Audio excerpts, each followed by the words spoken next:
Children can easily be taught to function as peacemakers, and they're excellent.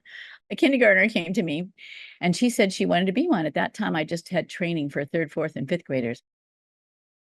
Stevie has a PhD in psychology and is a dedicated marriage, child, and family counselor in private practice in Alexandria, Virginia.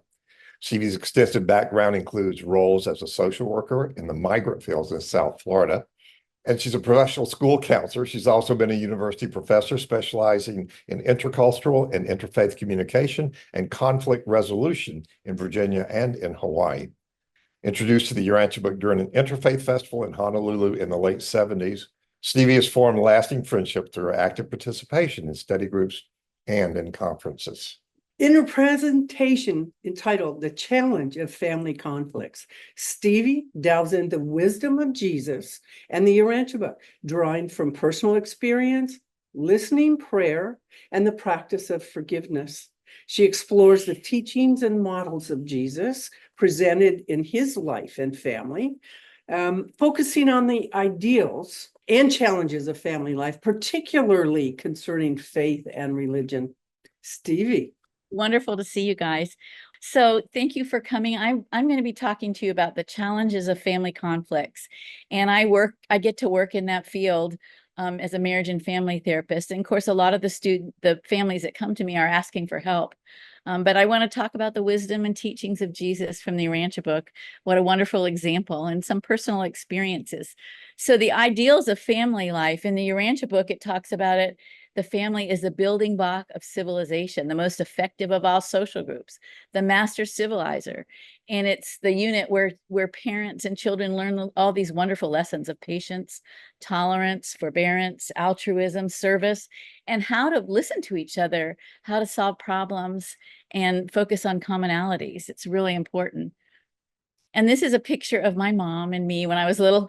I want to just honor my mom because whenever I would have a problem, she must have taught me how to pray. I know that I was thinking about God since I was 4. We talked about Sunday school, but we lived overseas, so we went to a lot of different churches with my dad's job. And whenever I would have a problem growing up, she'd say, "Why don't you pray about it?" Which is really important to me. And that's probably why I had a personal relationship with God most of my life, all my life since I was little. And God was my best friend when I went through tough times as a teenager. And these are my brothers and dear to my heart, Mike and Jeff. And so we had a wonderful family. But I wanted to share some of the experiences I've had, what's important. I kind of, in my life, kind of look at what's needed in society and try and produce it, especially in the work in which I have been doing in the families and families that come to me. And what are some of the faith challenges and conflicts that arise in families? And these are the topics that usually come up. The main problem is communication. And of course, the solution is communication and problem solving, like training families and individuals in the skills that we use as counselors. Usually a lot of fighting and anger management comes up, and that's why they come for help for a facilitator. Arguing and fighting. And usually what happens is people start fighting, and usually one person wants to talk and one doesn't. And so what's best is not to solve it. I know Jesus taught that, that you would take a time aside with the apostles and think about it and come back when you're rested, when you can see it from another perspective. And so a lot of it is problem solving, how to handle it when one person wants to talk and one doesn't, and doing it when you're not upset. And because the problem when you're upset is there's no listening, there's misinterpreting, there's judging from your own perspective, and it's taking to time and asking the other person, what do you mean by that? Or trying to understand someone else's point of view, and then trying to focus on what you have in common and think of a solution. So parenting styles, discipline, how to spend leisure time, intimacy, time together, time apart, how much, when, friends, in-laws, finances, self-gratification, focusing on your individual needs versus what's best for the family instead of making decisions together. That seems to cause a lot of conflicts. And then religion and spirituality, the families that I'm going to share some of the examples as coercion versus respecting for free will. So, but what did Jesus teach and model? He taught personal relationship with God as a loving Father within, the kingdom of heavens within, and he said it over and over again. And I love these pictures. It's from truthbooks.com. And they talk about the events in Jesus's life. So family life is considered the highest duty as long as it did not go counter to the will of his heavenly Father within. That was the most important thing. And as Jesus passed by, he really understood men. He stopped, he manifested genuine sympathy and sincere compassion.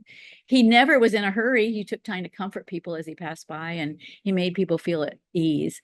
What Maya Angelou talks about, it doesn't matter what you say, it matters how people make you feel. And so he was a charming listener. He had faith in others, and he practiced kindness and balanced living. And he trusted his heavenly Father. He went about doing good, and he took time to listen. That's so important, to take time to listen. And the Tao of communication is more caring about the other person than yourself in the conversation. And so when he saw a man beating his wife, there's a story about the Urantia book, that he took him aside. He didn't talk about it in front of other people. He talked to him privately. He didn't focus on what he did bad, but he said something must have terribly happened. He tried to show empathy. And when he did that, the man actually apologized himself, and he said he had lack of self-control. He thought of it himself. And then Jesus, which he so consistently practiced, he used the example of family to talk about the cosmic family, our heavenly Father, and relationships. If you can only love your children as God loves you, and cherish your wife as the Father in heaven honors and exalts the infinite spirit, the mother of all spirit children of a vast universe. So he used that to explain the commonality of our heavenly universal Father. And in Rodin, it talks about his divine nature. He was quick to recognize and generous to acknowledge the faith or grace in his fellow men. And he used to ask people for help. So I've learned for that, asking people for help. And that just brings out the best in people. And in paper 84 in the Urantia book, it talks about the family council practices early on, and Jesus instituted this in his family. And so in interfaith settings, we're encouraged to focus on commonalities rather than differences, ideals and purposes rather than opinions and beliefs, and take the best from your neighbor's faith. And of course, in family council processes, using listening to create understanding, communicate empathy. And in the lesson on the family, I love this part. It says, they encourage parents to hold intimate and loving talks with their children, be willing to listen, share their hardships, and assist them with their difficulties. So this is really important in working with families and people, and just in relationships in general, bringing out the best in others. As we listen, then people are more willing. And how do you talk to people so they're going to want to, how can you talk to people so they'll be willing to listen to you? And how can you listen so they'll be willing to talk to you? So that's where the communication comes in. I found that in my work.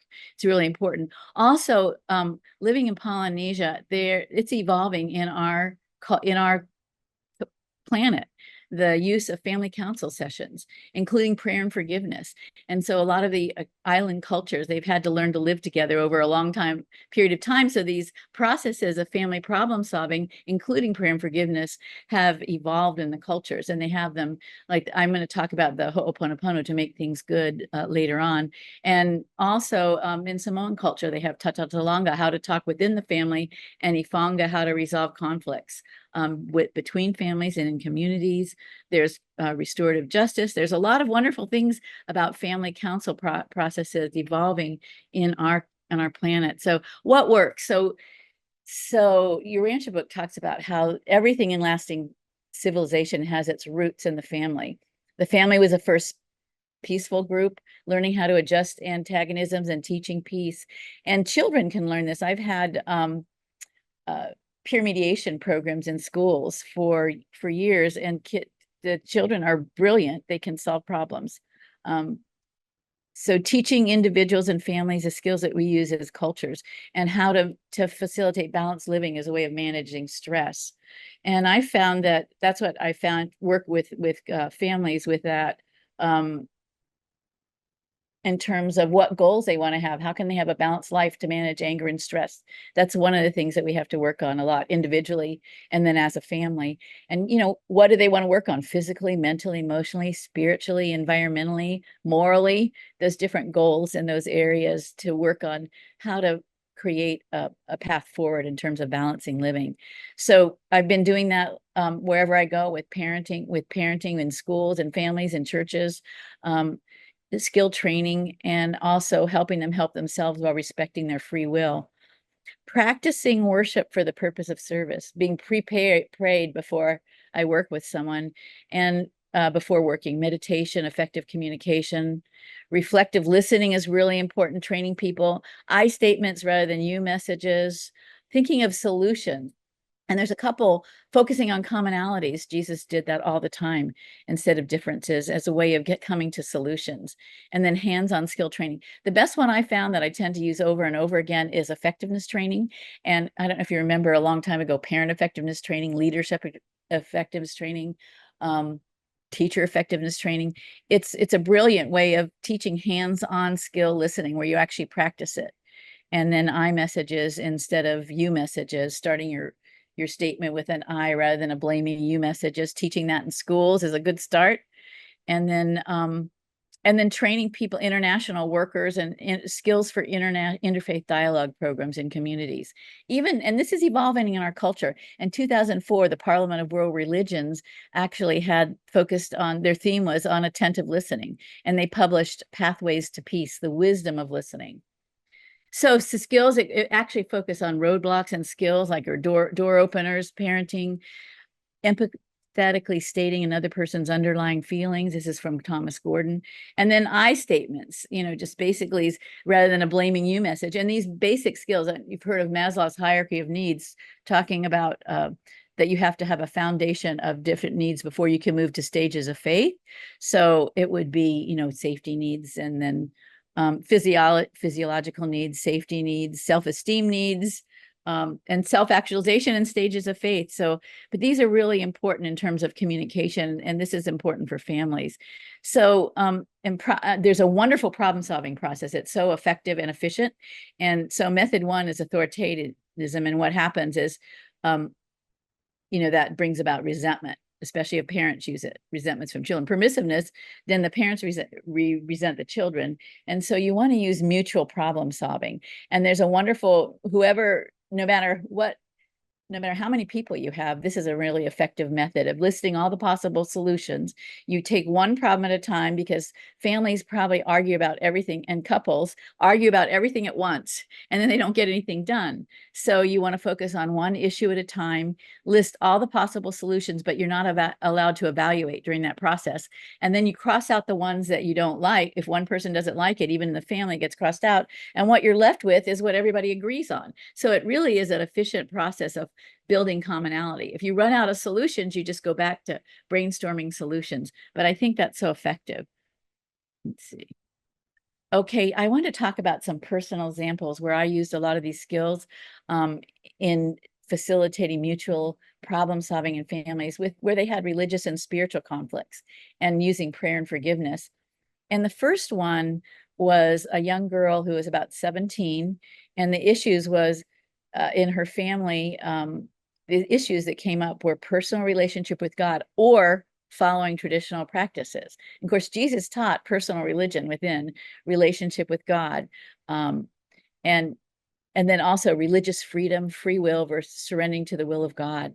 So what this was is a daughter was referred for individual and family counseling because she was really depressed and wanting to hurt herself. And so after working with her on her goals, her self-esteem, what was contributing to it is her relationship with her family. She really wanted to have a relationship with her family, and she really, really wanted to be able to be listened in her family without being yelled and for her views. And she didn't want to be pressured to practice a certain religion.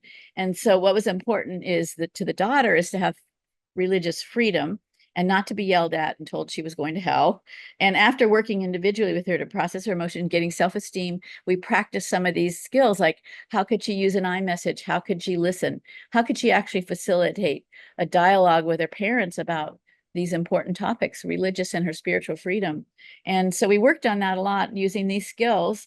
And then the family was also trained in the listening skills and iMessages. And what happened was she shared her feelings and concerns with her parents. And we also practiced like how to handle any conflicts if they would arise. And what was important to the parents is they felt it was their duty to pass on this religion at all costs. So that was where the yelling come in and trying to force her to practice her religion. And they were really worried about their younger daughters because she was the oldest and she didn't want them to be a negative influence on her daughters. She didn't want to go to prayer during Ramadan, and she didn't want to go to prayer. And so we talked about Islam meaning the surrender to God's will, and the questions posed in the family sessions were, do you think it's more important that someone should follow a certain religious practice or that they have a personal relationship with God and praise to God individually? And parents said, no, a personal relationship with God. And their daughter was then shared that she knows God and she prays with God and she wants the freedom to be able to talk to God in her own way. And later on, she may come back to that religion. They were also worried about the effect on the other daughters. And so she agreed to go into prayer sessions as long as she wasn't forced to. And they all agreed on it. They agreed on how to communicate to each other. So these skills, I think, were really important in helping them focus on what they had in common about their faith. So the other one was a family issue. It was the same thing. It was a 17-year-old. Does God want his children to come to him out of love or fear or coercion? And the parents were feeling like the only way to solve the family issues was for their daughter to go to their evangelical Christian church. And the daughter was going the opposite way. They wouldn't, she didn't even want to go there at all because she didn't feel like the parents were following through with the teachings of Jesus. And so that the Urantia book talks about how children are really impressed by the loyalties of the adults in their life. What's important to them. Do they actually live it in their life? And so the questions to the parents were, they were so important. These were so important values. How do you share your values with your children and at the same time lead by example? So that was that question. The next one was a family issue. I was working as a counselor in a public school. And so one of my students came to me and she said, it's an emergency. I have to talk to you. She was a fourth grader. And this fourth grader, she was helping children all the time. She stayed really late till extended day at night till 6.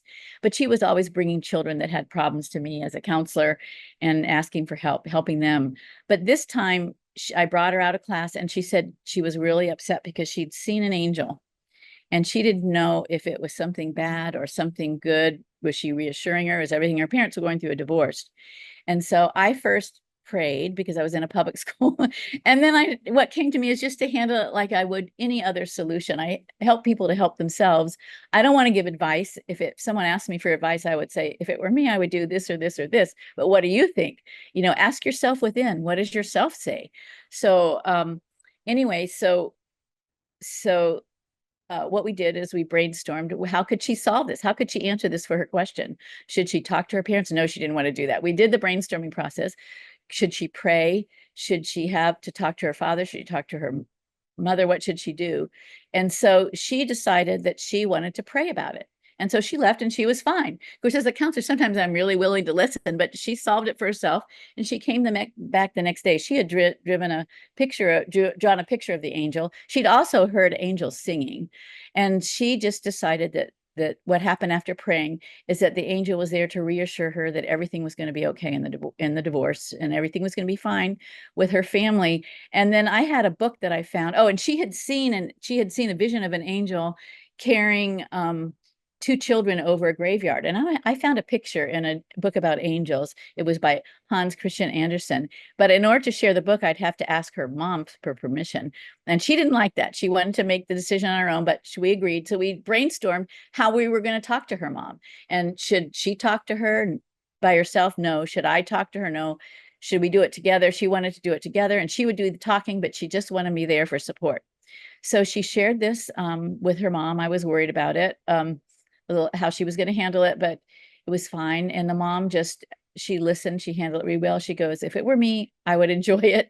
And they took the book and they both read it together the whole time the next day. So that was that. Another one was another example was I had a peer mediation program for about 20 years. And this was two of my peer mediators. It was problem solving with third graders. And one of my students came to me. She felt really guilty. She was asking for a mediation. She said, we have to do a mediation. She'd been arguing about religion.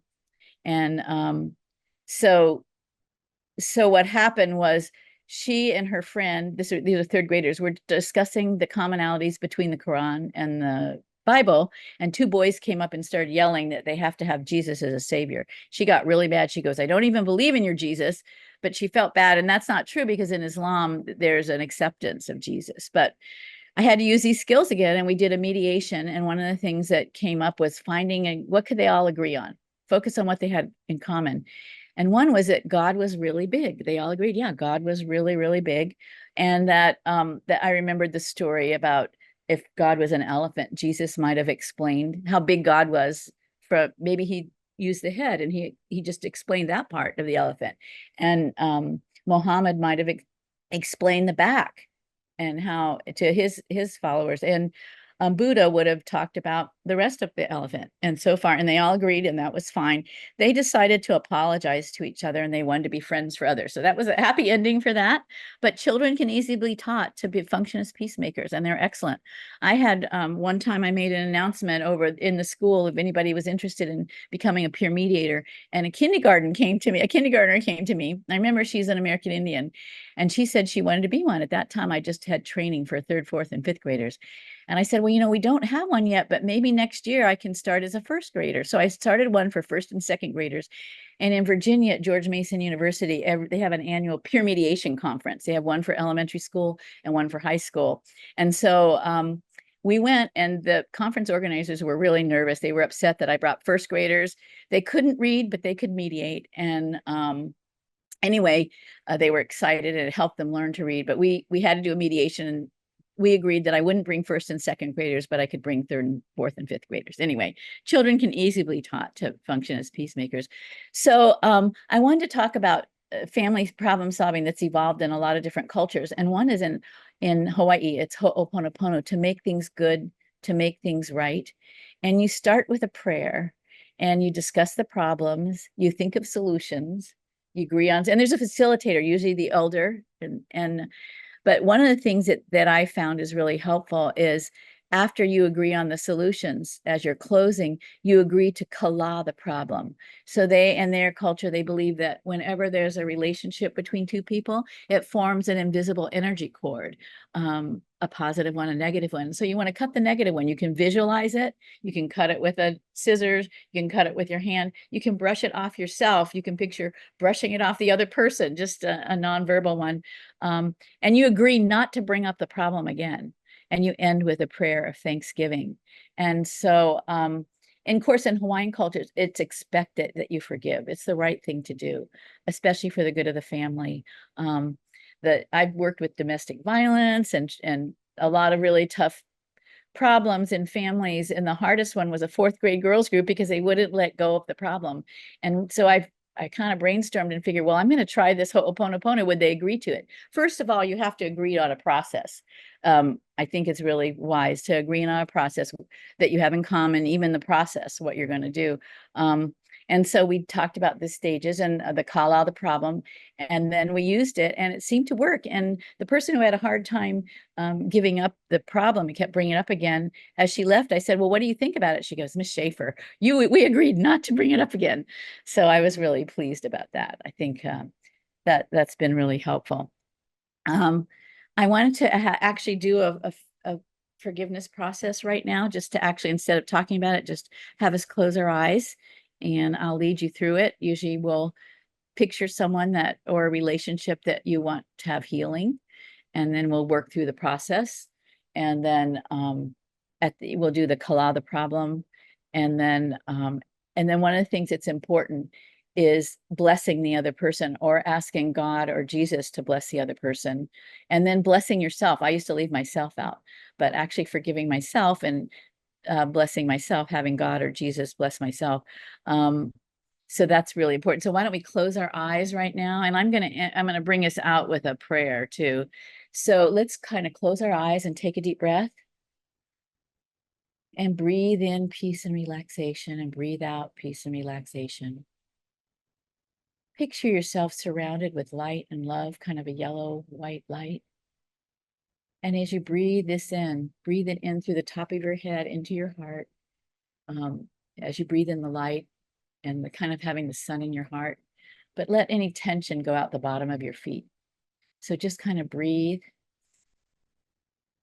and let it go out the bottom of your feet, any stress, and allow it to just go through you, all the light and energy. And picture a relationship or a person that you would like to practice forgiveness with that needs forgiving. You can actually invite them and picture them be in front of you, or you can just do the process. So, and you can say, I forgive you for.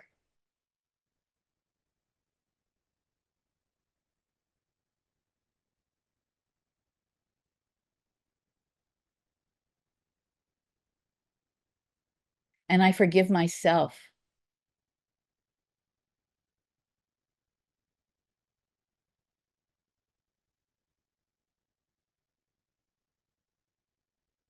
And I cut the negative ties between us. I kala the problem.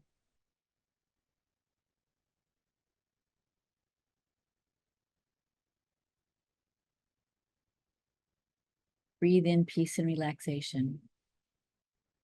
And now either bless that person yourself and bless yourself, or have God or Jesus, whoever you feel comfortable doing that, bless that person and bless yourself.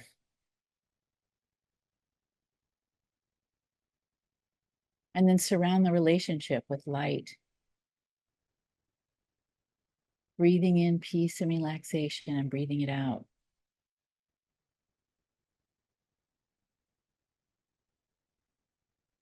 And then ask yourself within, if there's anything else you'd like to say or work on.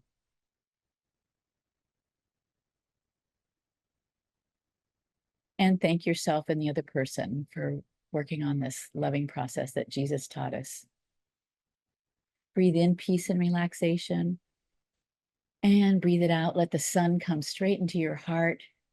Let it radiate out in your heart. And I'm going to, as we kind of come out of this, I'm going to read one of my favorite prayers. It's Huna. Huna means the way of God in Hawaiian. Na, Hu is the name of God. Na is the way. If I've hurt someone today with thought or word or deed, or failed another in his need, I now repent. If I could take those steps again, tomorrow will I make amends and heal with love those hurts. I do this pledge. And if a hurt is struck me deep and no amends are made, I ask the light to balance all. I count the debt as paid. Parental spirits whom I love and who I know love me, reach through the door I open wide, make clear my path to thee. We can take a deep breath, and I'm going to just take a few, I think I just have about a minute, and I just wanted to talk about, the needs in society based on all my work and getting inspiration and wisdom from Jesus and the teachings of the Urantia Book, and working on trying to practice this in my life, and what seems to be working, the communication skills of prayer and forgiveness, and keeping on studying that. I just think it's really important to have parenting classes with hands-on skill practice, and counseling, and also training churches, families, churches, and schools how to run a family meeting. So that's what I plan to do: teach these skills, and how to, the first couple courses will be listening and iMessages and family problem solving, and then how to run a family meeting, and then multiple family therapy retreats and support groups. I know I was just talking with Alice and Vicky. They mentioned having family retreats, and I know that multiple family training, I did it for an alternative high school. It was 4 groups of 5 families each.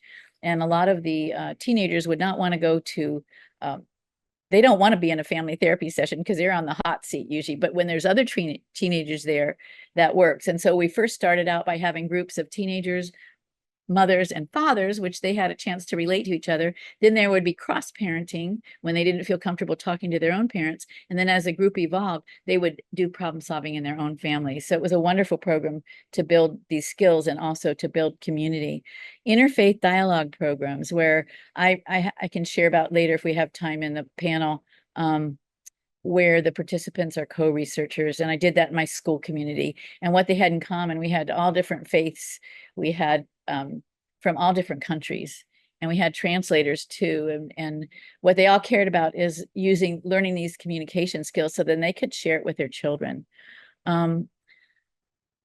Put together a program. There's a lot of programs now on integrating spirituality into psychotherapy and then continuing training peer mediators in schools. So that's really important. I'm so thankful to have that opportunity to do that. And the Urantia book, it's interesting. They talk about parent and marriage training on government on a neighboring planet. They said in that society, home life was improved they had compulsory attendance of parents at parental schools of child culture. I don't know if our culture, if it would make it mandatory, it wouldn't work.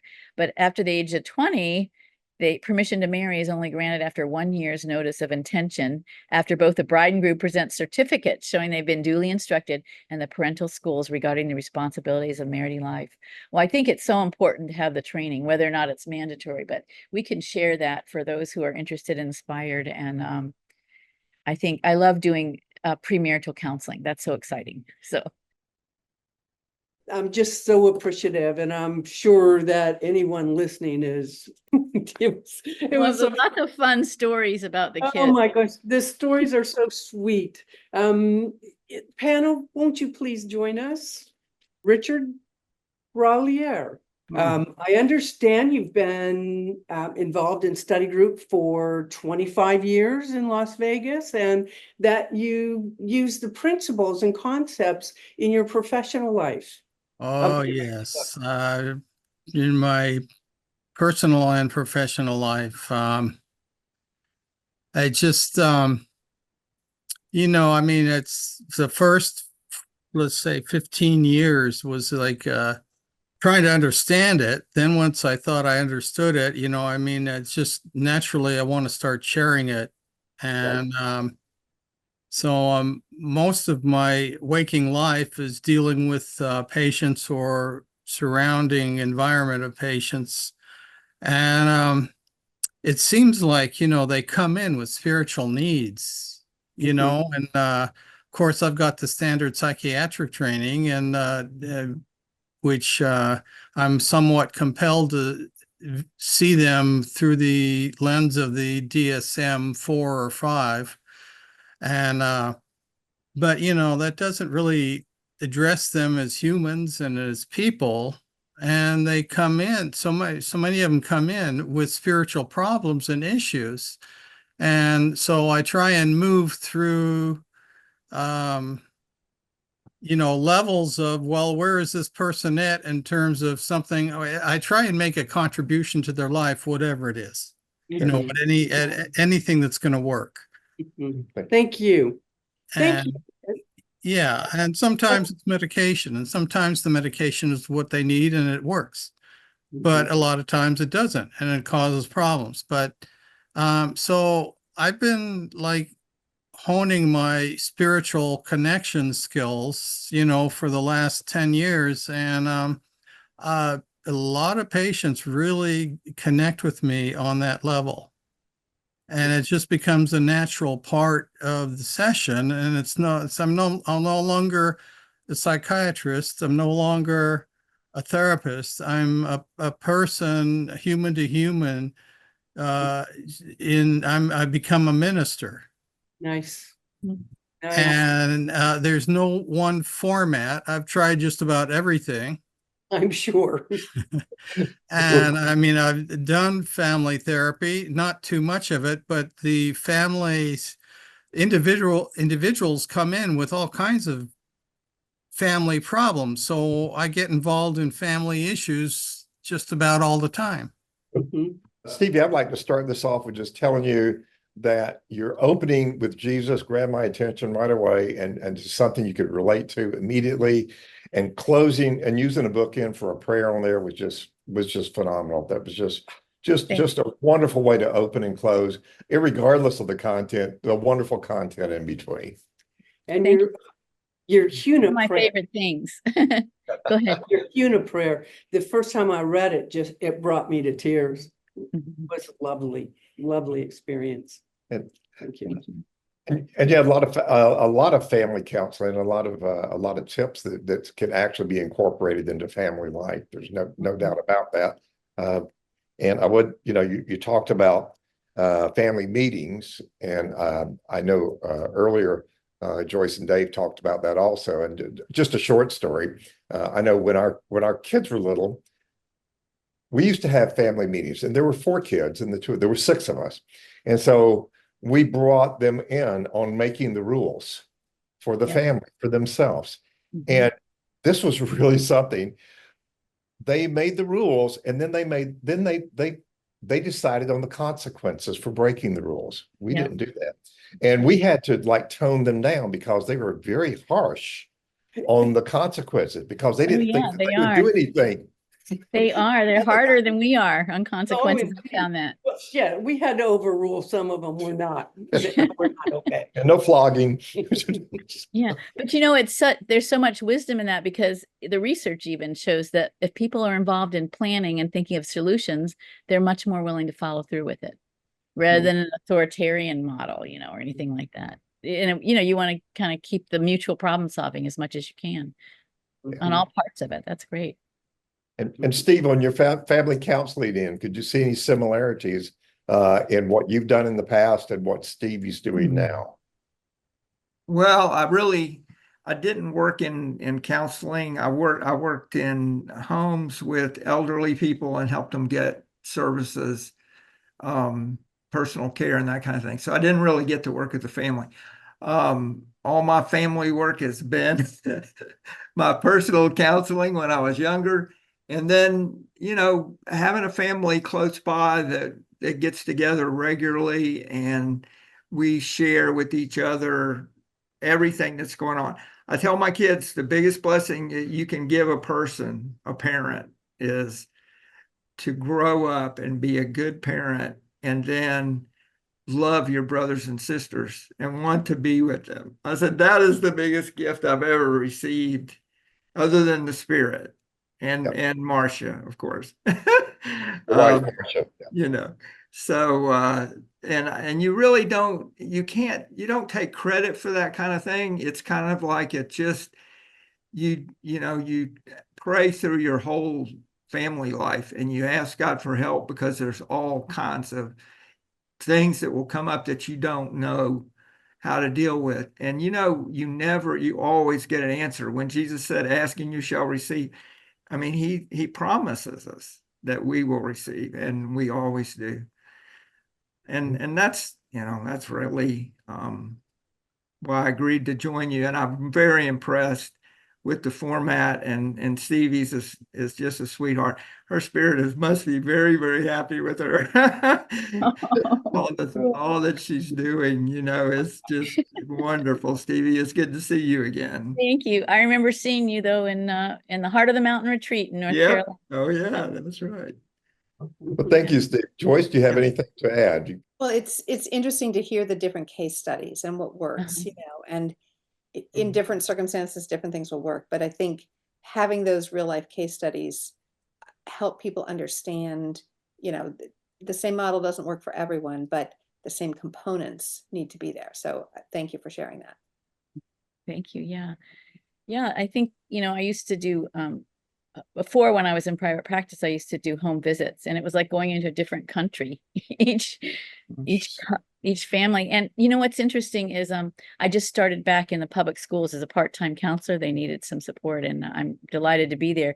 And at this one school, I'm going to go back next year too. And so at this one school, they have like 3 different social emotional. They're doing this ruler. It's called Ruler Social Emotion. It's out of Yale. And what I went to a training this past week, and they said what the research shows, and the Urantia Book tells us, that the family is the most important enculturator. So if we're going to do these skills about social emotional learning, we have to teach everybody, the teachers, the parents. And so it's going to be at least at this school and possibly a system-wide approach. But what about the families? So they're interested in working on the families. So maybe I get to do the multiple family thing after all, I'm hoping. So, but I think it's so important that we have these concepts, we have these skills. It's so needed. And, we have, and like focusing on commonalities and the family account just to get it started can be helpful, and people learn from experience. So, and if it can't be incorporated into the family, it won't really be able to succeed, right? Mhm. I mean, you can solve problems at school, but we know the family is the building block of society, and right. that's where a lot of these issues come from and need to be, Yeah. where it has to be resolved. So I was really happy that they had that research in the presentation so I can use it so that we need to do, this is the most important thing. If we're doing it, why, we have to do the family. So they're open to that. So. And interesting personal sharing is, when I was young, my family we had a lot of trauma going on, and there was nowhere to turn, and I did a lot of prayer. And we did not have religion or prayer in our family life, but that was the only route for me.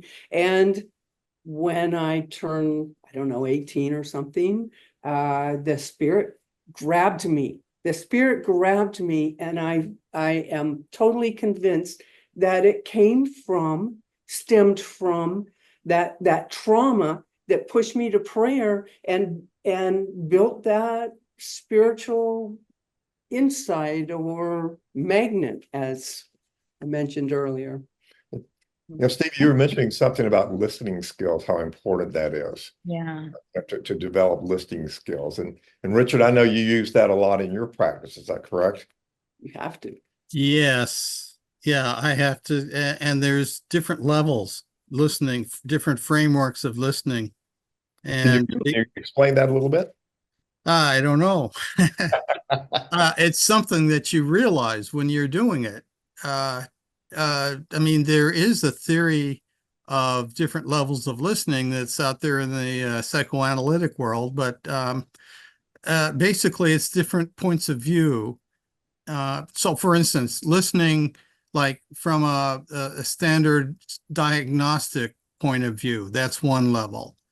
Then listening to them from being a victim point of view, that's another level of listening. Then listening to them as a potential son or daughter of God, which they're usually not aware of. But it's in my listening. And so there are times when, depending on how the session is going, I will sometimes throw little blurbs out there and see what they do with it to see if that will lead me in one direction or another. Sometimes I know they're not ready for a higher level. Other times I can see that they're seeking. Mm-hmm. Yeah, so there's probably an infinite number of levels. It's kind of like Jesus saying that having faith in them, and like you can communicate that non-verbally. It sounds like, looking at them as a son or daughter of God, but having faith in them as Jesus did. Yeah. Healed them. That they said that's what healed him. Healed them. Yeah, and that's a level of listening where the session is actually, I'm being trained by the Spirit. Mm-hmm. Yeah, to be a better listener. I mean, and all you have to have really is have the intention and the desire to learn different levels of listening, and your thought adjuster or your angels or God will bring you along in that way. It's sort of a natural spiritual process. And I want to add to that because sometimes I've noticed if you're desiring or non-verbally wanting them to open, they can feel that can stop the communication. So if we have trust in the outcome, just trusting God and trusting, then that opens it up more. I don't know if that makes sense, but it does, yes. If we have a certain intention, then that's going to come across non-verbally, and that's not truly putting aside our feelings and thoughts and truly listen to the Tao of communication, like caring more about what they're thinking and saying than what we are. And that's a difference. Like that's analysis. Analysis is our good idea about what we think. I call that analysis paralysis. It's helping them think of what they think is going to be the best idea for them, not what I think. But Mhm. putting that aside. So Joyce, you have a comment? When you're listening to folks, it's a matter of listening to what they're really asking, not just the words, because they may be asking a technical question. You can give them the answer to the words they asked, but if you're really paying attention, you can understand what the deeper meaning is. And if you think of the example when Jesus was speaking to the young man who asked him about Jonah, was Jonah really swallowed by the whale? Well, that's a technical question. No, whales can't actually do that, blah, blah, blah, blah, blah. But Jesus knew how important that story was to this young man. And instead of dodging the question, he just jumped right in and talked about the whales of despair and fear and so forth. Answered what he was really asking because he listened and he understood. And I think a lot of conflict happens because that ability, a lot of us don't have that ability or we don't practice it. I think that's so important. He used their language too, a language of the spirit, but also the words they were using to communicate, a higher spiritual concept. I think that's so important. It seems like we have to listen on different levels at the same time. We can't confine ourselves to listening for one thing. Yeah, as Joyce pointed out, you have to listen to what someone's really asking for. Richard pointed that also.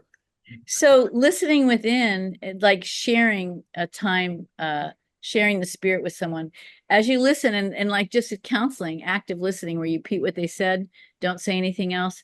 It's like the layers come off. And then as you listen within, then the solutions are more apparent. Your inspiration, it's like layers. You listen, you let it go, it comes out. And then that's what Joyce, you were saying too, listening to the deeper levels, but allowing yourself to do that as someone is just sharing, what happens is they're sharing with me and I'm holding it for a second so they can have the freedom to look at it. Then I bring it back and then I hold it. So it's like sharing it. I don't know, non-verbally. I don't know if I'm explaining it right. That's what the experience is like. Oh, it's beautifully said. You hold it for a second and then they give it back and then you hold it. So it frees them to be able to focus on what they think is important and what they're inspired to do within, listening within.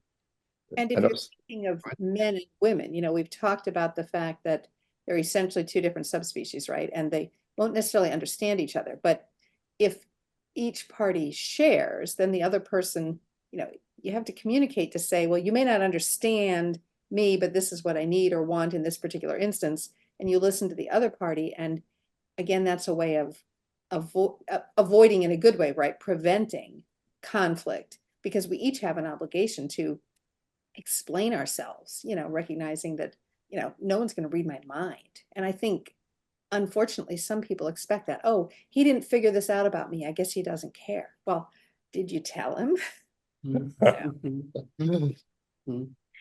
I want to share a little bit that about back to that listening is so important, but also back to the council sessions and working together, like interfaith dialogue, how to use those skills and the problem solving skills in an interfaith setting. I think that's so important. And I got to do that I did a dissertation project and I did it in my school community. And it's because once you work with children and the children trust you, the parents trust you. And so out of that community, a lot of we had like people from different cultures. I had Muslims from Tunisia, from Saudi Arabia, from Yemen, from Morocco. I had Buddhists and from different countries, like Catholics from different countries, those of Jewish faith, a couple Urantia Book readers. It was wonderful. But what we did is there were 3 different sessions, and they brainstormed on the questions they wanted to ask. And it was kind of interesting. It was called Building Interfaith and Interreligious Empathy in the Communities in Which We Live and Work. And they all were there because they cared about their kids and they wanted to do this. But there were 3 different ones. I have these here, some of the questions they came up with. And the first group, let me just see where it is. Okay. The first group wanted to do, what is about my faith is important to me? And this is an interfaith group. Second question, what's my relationship to God? How can I grow spiritually? The second group wanted to do the same thing, but what's my relationship with God, both individually and in my religion? And then the last one group wanted to talk about prejudice, discrimination, and positive stereotypes about their different religions. And the other one was really interesting, how your faith influences interactions with those outside your faith. And how can we understand more about someone's faith beliefs and be able to talk about it when someone's adamant about their beliefs? How can we help them open up? When someone's adamant about they're in fear, how can we help them open up? Because it seemed that they're disloyal to entertain someone else's faith. What's the difference between your belief and your relationship with God? How do you handle when someone's trying to convert you? And how do you view someone from another faith? But anyway, they came up with these questions themselves, so they were much more willing to engage in it. They were their questions, like you did with your kids. You had them involved in the rules. And Right. so I did that in the interfaith group. It turned out really helpful. And they wanted to continue, and so did the translators. They wanted to continue the groups. So, so it expanded. Well, it fed them. What They is, were Yeah. fed. It's What a a need. It's a great- need. And it was in our community. And so many times people stay in their own group instead of coming together and focusing on what they had. And the commonality was the children in the school. So maybe I still need to do that. It's real easy to stay within your own group and not go outside. Uh-huh.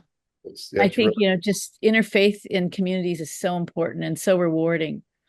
And we did it here. There's a interfaith coalition in Washington, D.C. They've been together about 50 years, and it was the relationships with all the leaders. And we do interfaith dialogue groups. We shared about our faith. And so I got to share about the teachings of unity and the teachings of the Urantia Book. And everybody got to listen. And I was asked to do it. So it was really fun. And I think it's something that's needed and appreciated. And it will help people focus on, our commonality, that we're one with God. I know that you utilize the teachings of the Urantia Book in your profession. I feel sure that you do. You've had this book for a long Obviously. time. How can you give me an example of how I know you use it through faith and through trust, but any concepts or any ideas out of the Urantia Book, do you plant any of those? Uh-huh. Well, too, I think that I think it really helped me with those two case studies that I gave about personal relationship with God versus practicing your religion. Because Jesus taught that, the kingdom of heaven's within. And so personal relationship with God, and that seemed to be what is most important. I think that's the main thing, that when there are religious conflicts, that comes up with, rather than a certain, as long as someone has a personal relationship with God or spirit, that came up. And you having faith in another person. And for me, making sure that I practice balanced living so that I can do this work, and then I spend time with my Heavenly Father within, and then I'm willing to not be too busy so I can still grow. That's the thing I have to work with. I get That's really a busy. tough one. I'm excited about my work. I love it. But I really need to take that time to, be pre-prayed, I call it, and to do that as needed. And I do it, and I really needed it. So I think Joyce has her hand up. Yep. She does. Yes. You were talking about making connections across faiths. And when I was in 5th grade, I read in our school library, we had basically a scholarly work on a comparison of the world's religions. And as I read it, it was so apparent how much they all had in common. And the book says at one point, if we would focus on what we have in common, instead of looking for the ridiculous in each other's faith, we would be so much further ahead. And that applies to any conflict, right? Finding what we have in common. But it's also learning the vocabulary, right? If you're talking to a Quaker, you can talk about the inner light. If it's someone in the Judeo-Christian faith, you can talk about what Isaiah called the still small voice. If you learn about it, and you don't even have to learn very much, but enough to pose an intelligent question of someone, and then they tell you all about what they believe and feel. And then you make that connection. And it's one fragment of God connecting with another fragment of God. And it's listening to others. We can learn so much just by sincerely asking about something that's important to folks. I Thank- love it. It made me think of, I know that when at the World Parliament of Religions in Toronto, I'm working on this book with others too, on the commonalities of faith. So we listed the concept of all the religions and quotes from the Urantia book and took it around to the different booths and asked them for help to make sure we got it right. Yeah. And so that level of getting validation is really important when we work on with other faiths. So we do, like you said, it's real, the language is important. And so now what we're coming up with is maybe we should do the quotes from the sacred text of each religion and the Urantia book. So that's another resource. I see when you were talking about the interfaith study groups and the kids, that's exactly what needs to be brought into being throughout the world. I'm not sure. Well, there's this interfaith movement. I know Guard Jameson talks about it, and I know that it's with the foundation or the fellowship. I think there's a UN aspect of it, but boy, this is because like the Urantia book says that it's religion that really gives, it's what advances society, you know, applying true religion to the principles of advancing the society. And I think that's where our focus should be somehow, making this and more expanding that. You know, it's like that should be sort of how we define mental health, not with you know, not with the DSM-5, but with you know, our spiritual connection with the universe and our and with God, or at least a high level spiritual atheist. Kind of like the spiritual regeneration of our planet. Yeah. I remember talking with John Hales, and he was a social worker for years, but he was not doing social work. He's focusing on spiritual regeneration of the planet, helping. Oh, and talking about mental health, the other day I got to do a lesson in a 5th grade class that they've been asking about mental health. So I do hot and cold anger and how to have a balanced life. So I put mental health, I crossed out mental and said health, and then how to have a balanced life, like setting goals mentally, emotionally, physically, spiritually, environmentally. And I learned from doing that study of the interfaith, I think with Sadler, he did moral. He had a goal for more, I think, how do you improve morally?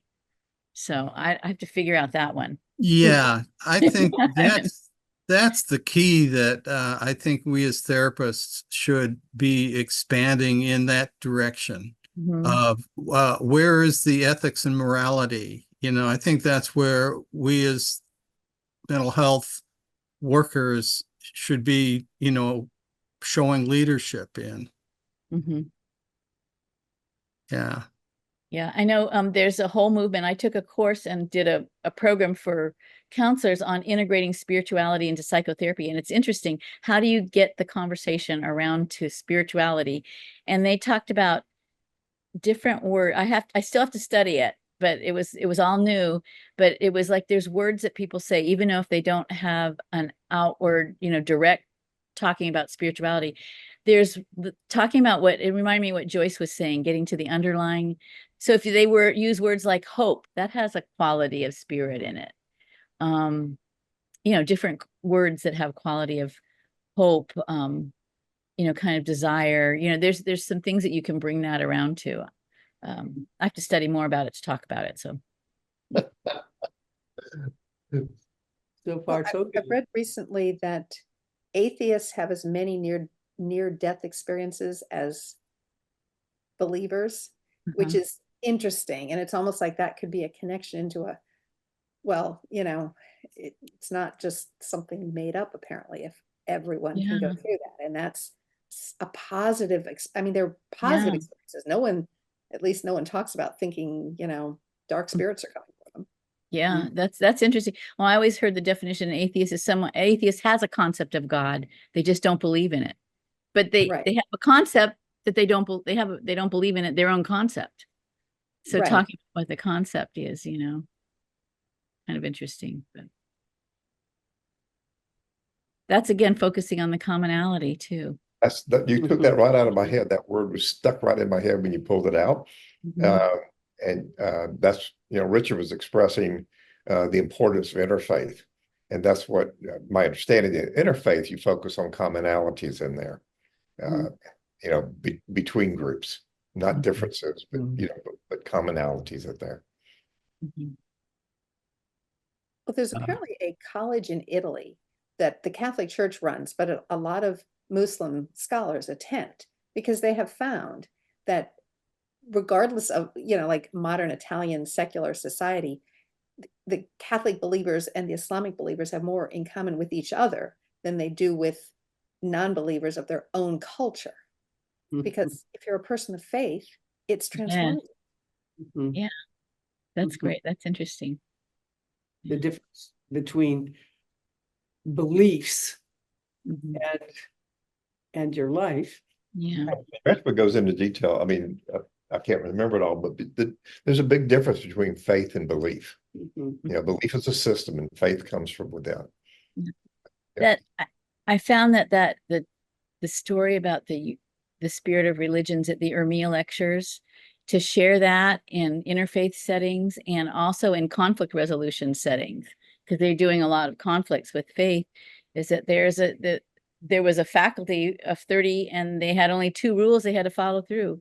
One, you had to put God above your religion, and you had to be tolerant of all other religions. And just people, when you share it, people go, oh, God above your religion. Of course, it's such a powerful model. Do you remember the second rule? Yeah, be tolerant of all other religions. Be tolerant of all other religions. Yes. But how long did it last, right? Because human beings are flawed and we stop following the rules. Another aspect of those lectures at Urantia that I think would really be worth focusing on and understanding is, why did it fall apart? Right. Kind of like what Joyce was Because we saying. don't want it to fall apart. What happened? And yeah. Ego, right? Yeah. It seems to me that the author of the Urantia lectures, or the man that started, the father, he passed it on to his sons. Right. I mean, is that correct? I'm trying to reach back. And to me, if I remember correctly, and I apply that to today, we have lack of leadership. When certain leadership in areas passes away and don't prepare others to take their place, there's a vacuum forms, and that dies. Yeah. They probably need training in communication and lead and conflict resolution. Right. That's what I think. Well, yeah. My experience. For sure. But I've seen that in organizations, I mean, in religious organizations and social organizations, leadership falls behind and it implodes. Yeah. There's a statement in the Urantia book is that societies are unstable because they're not cosmic. And there's you follow that theme in the search button, and boy, there's quite a lot of information. It's like a key theme in the Urantia book is how to be cosmic and sustainable. And it's already in the youth, as Stevie was able to see. The kids are interested in it. They're the future. We should be supporting them in some way. Well, the problem with the Urantia Center, right after Boynton died, his sons had trouble maintaining peace. His eldest son appealed to Abner, and Abner selected someone like him, uncompromising and unyielding. And regardless of the truth you have, if you can't get people to listen to it, it doesn't do much good to anyone. And that actually goes back into the levels of listening that we were talking about. Right. Listen, don't tell. I think Stevie had the answer a while ago. You ask someone instead of telling them. You ask them what they think. Help them through that process of figuring it out. And agree on a process of resolution. Agree on how you're going to do it so that people are involved in it. So. Yeah. We use that in our marriage. We agree on things or disagree, and we do come to compromise on things. Sometimes someone compromises more than the other person, but but it works out. It does work out. Well, humility is critical, right? Because we can learn from absolutely everyone on the planet. We'll learn different things from different people, but you have to be willing to ask and listen. And Barbara Kingsolver wrote in one of her novels, it was about this young woman who was speaking to a PhD and telling him about something in his field, not knowing what was going on. She said, "Why didn't you tell me?" "A selfish habit of mine. I never learned anything listening to myself speak." Mhm, And so we're learning from each other. mhm. That's so true. If no one else has anything, I think we should wrap it up today. Thank you, everybody. Thank you Thank for your you. wonderful Thank you.